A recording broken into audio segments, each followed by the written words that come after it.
architecture, and that took 90% of the resources out of the R&D organization.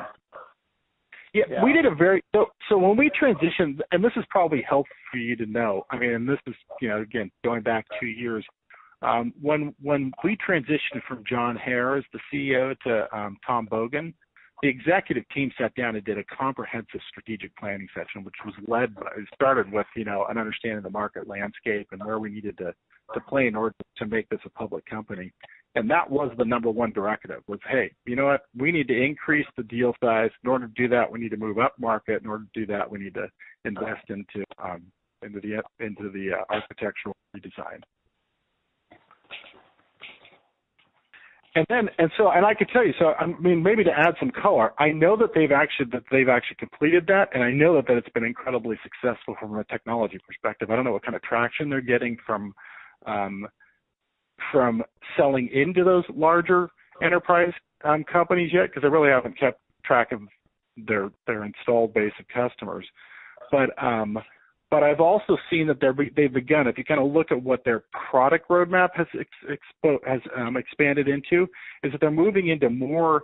They're not just doing traditional financial planning anymore. They're doing all kinds of business forecasting and planning. So there's sales forecasting modules that they've introduced. There's people headcount planning tools. They're beginning to create. They're beginning to forecast other elements of the business, or doing other business planning, adding business planning elements to it. The services, building tools that allow you to figure out how to ramp a sales force and how many people you would need, using things such as attrition and ramp time. There's a variety of different tools that they've started to expand into. They look pretty interesting to me.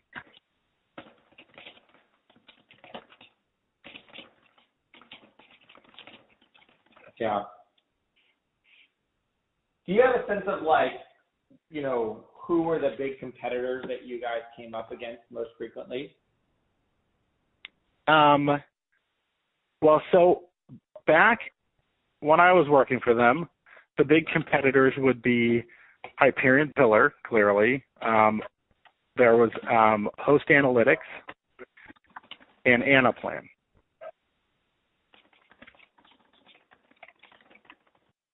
And then there was a bunch of, there's a whole bunch of other ones that were in that space that were sort of fragmented, but those are the three big ones that we'd come up and compete against most frequently. Yeah, and I guess so Hyperion, I have a good sense, right? If you're a large enterprise, you've got to do consolidations, you need to use Hyperion because that's the platform that does that. I guess, where would you say Host would most frequently win? So Host would frequently win in companies that were more focused on just doing traditional budgeting and not all financial planning. So if you're, for instance, we're trying to model revenue forecasting, right, based on sales projections, Host didn't really have a great solution for that. Adaptive had much better tools to deliver that. If you just wanted to consolidate a bunch of expenses and all the cost elements of the business, Host was a better player in that space. Well, they were a cheaper player in that space. They weren't better; they were just cheaper.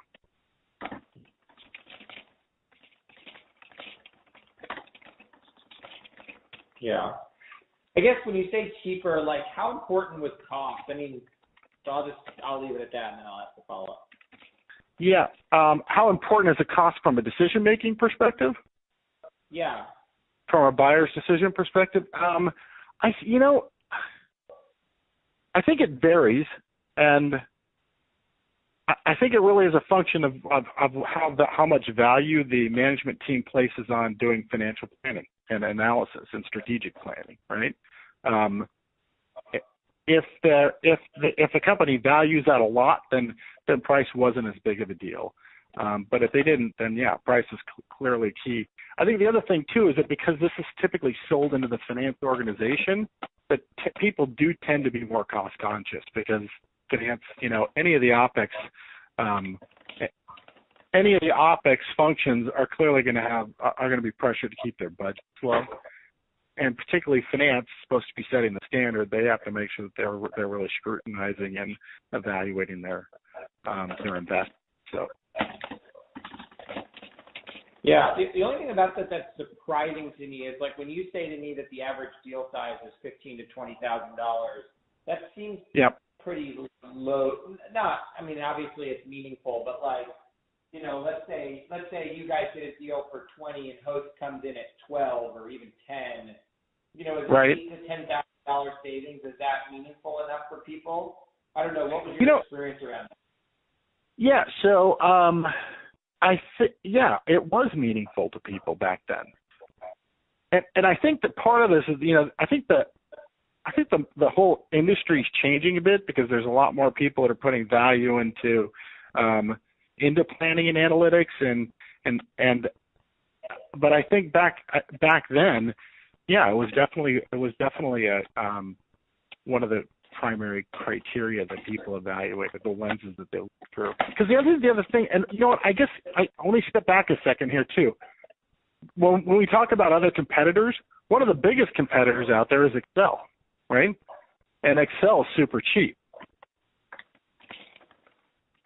And so a lot of the lower end companies or companies in the mid market to lower end of the mid market, they're trying to decide between whether it's just easier to have someone just build the model in Excel or do it in a financial planning tool like Adaptive. And so you'd need to have, in order, so that the needs of those customers, you know, if you're just trying to do budgeting, modeling, you know, a lot of that stuff you can do through Excel. If you're trying to do this with multiple instances, or if you're trying to do this and build across a dispersed geographical area where you need multiple people to access the same tool, that's when you started having a need for tools like Host and Adaptive. Does that make sense, Alex? Is that clear? Yeah, no, totally, right? It's like, I think a lot of it depends on if you've got one guy who's just going to tell everybody, this is the budget, this is the plan, that person can probably do it in Excel. If you have multiple departments and they need to put in their own information and they need to make decisions and it's distributed in any way, obviously if it's geographically distributed, that makes it even more of a need, but that's when you have the need for a tool. If it's one person, they I don't know. Is that kind of how you thought about it? Yeah, I think that's very close. I think that there's also still instances where you could say, hey, I just have an analyst that can do the budgeting in Excel, meet with all the different managers and consolidate it. That's another substitute for Adaptive's tool. But I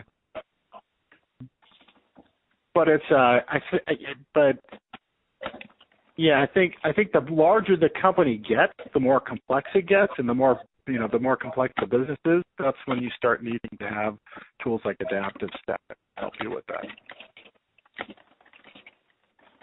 Because there's also a whole variety of other things too. I'm not sure, Alex.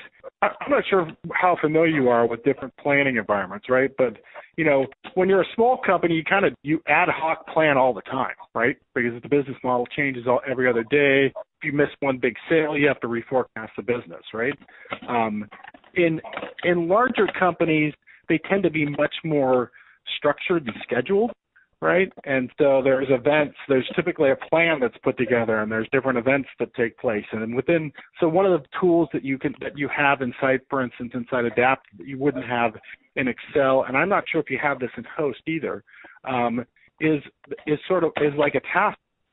Is a task management capability that says, okay, here's the schedule for rolling out our annual plan. Here are all the different events that need to take place: revenue planning, sales forecasting, bottoms-up budgeting, headcount planning. Those things can actually be monitored at an individual manager level within Adaptive Planning. So it's really helpful from, identifying, hey, your service guy, the head of customer service hasn't input all his headcount or his discretionary budgeting yet, and so you can help. So it helps you identify who you need to speak with in order to get to keep on schedule and deliver a plan on time.